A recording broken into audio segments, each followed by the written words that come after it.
Metallica has always been a huge part of my musical journey, and today I wanted to walk you through 5 riffs that not only helped me as a beginner, but also have defined me as a guitarist. For Whom the Bell Tolls was the first Metallica song that really hit me. It's the opening track of Guitar Hero Metallica, which my best friend and I were obsessed with. At the time, we were playing all the Guitar Hero games that we could get our hands on, and we both started learning to play guitar and bass. So when the Metallica version came out, he grabbed it right away. At first, I was kind of skeptical.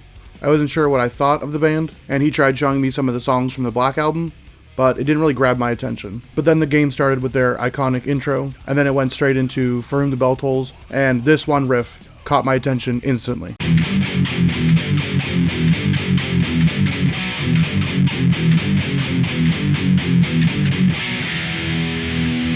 So that one riff just hooked me on Metallica for the rest of my life. It's really simple, it's only 5 power chords, and it doesn't really follow a scale, it's just chromatics. But what's special about it is it's extremely heavy without being overly complicated. It showed me that riffs don't need to be the fastest and the most technical, or the lowest tuned, to be the heaviest. They can be as simple as just a chromatic walk down, but they need to be played with some oomph behind it. This was the song that set me on the path that I am today, and even though I don't listen to it much anymore, it still has a special place in my heart. Seek and Destroy was one of the first full songs I learned on guitar. I had attempted to play a lot of different riffs at this time, but this was the first full complete song I remember playing. And the ending bridge has always stood out to me.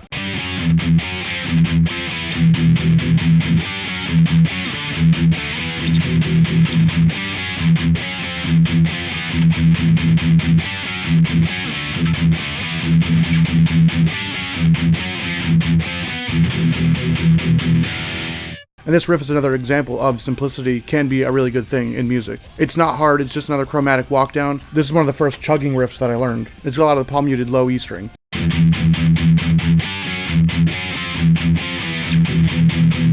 And it really just showed me the impact of the palm muted low E in thrash music, really. It's a really big staple of the genre, and this is one of the many examples of where I practice a lot of chugging parts, because it's pretty fundamental to metal guitar playing, and it's a good place for early beginning guitarists to learn it. I love it because it's good and simple, and it's just a really infectious part of the song.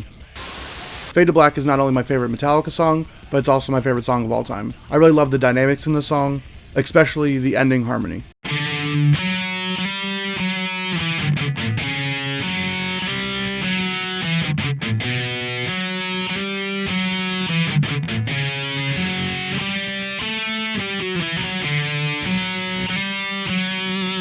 The ending harmonies always had a special place in my heart. It began my love for harmonic guitar parts and my love for dynamic parts in songs. Metallica does this a lot throughout their music. They'll have a really heavy song with a really cool harmony in it, like One, Creeping Death, Master of Puppets, Blackened, Harvester of Sorrow. There's so many different songs that they write and they include harmonies in, and I absolutely love it, and this is the song that started that for me. And what also makes it really catchy is that it's a singable riff. Anybody that hears it can just sing along with it. It's a really easy part too. It's in A minor, and there's 2 different parts to this harmony, obviously. So when I first started learning to play guitar, I didn't realize I'd been playing Kirk's part the whole time.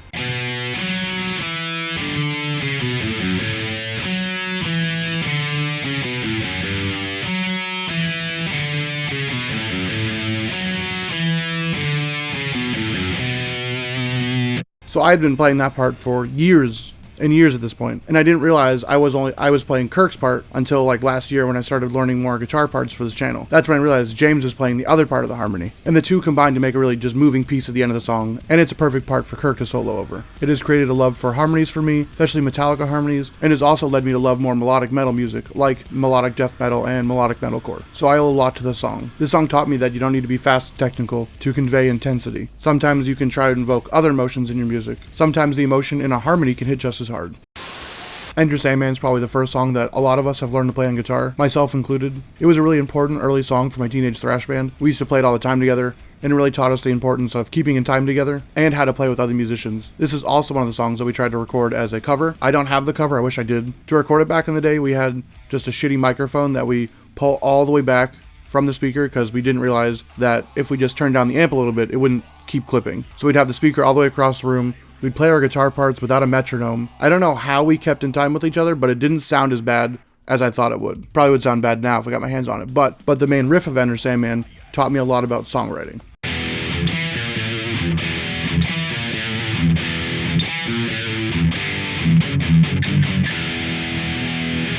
I used Enter Sandman as like a blueprint back in the day on how to structure a song, starting with an intro, verse, pre-chorus, chorus, having a bridge section, and then going back to a verse, pre-chorus, chorus before the end. And as we know, the structure just works really well, because it's like a pop structure, but with like a more metal focus on it. And that was really good for me to learn at such a young age as a guitarist, because it has like a nice, really slow build up that goes into that main riff.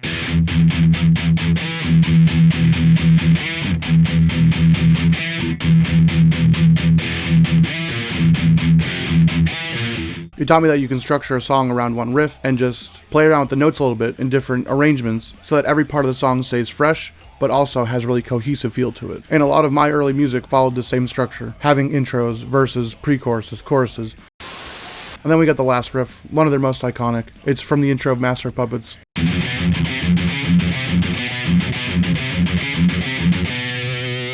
Again, it's one of the earliest riffs that I tried to learn. It taught me a lot of important techniques like downpicking, especially downpicking with a lot of speed. That's what James Hetfield is known for, and that's what I wanted to emulate as a kid, and still kind of do, honestly. But I'm starting to learn a lot more different picking techniques so that I have a more well-rounded game, but James Hetfield is the master of that, and that's why he can get away with it. And for a young teenager like myself, it was a really hard riff to play. And it still kind of is, because I don't have that speed that I used to have. But I think it's really important because it did teach me a lot about the art of downpicking and picking stamina. Learning this riff felt like a major milestone for me, because it is such an impactful Metallica song, and once I could play that, I tried to downpick everything and learn harder songs because I knew that I could do it.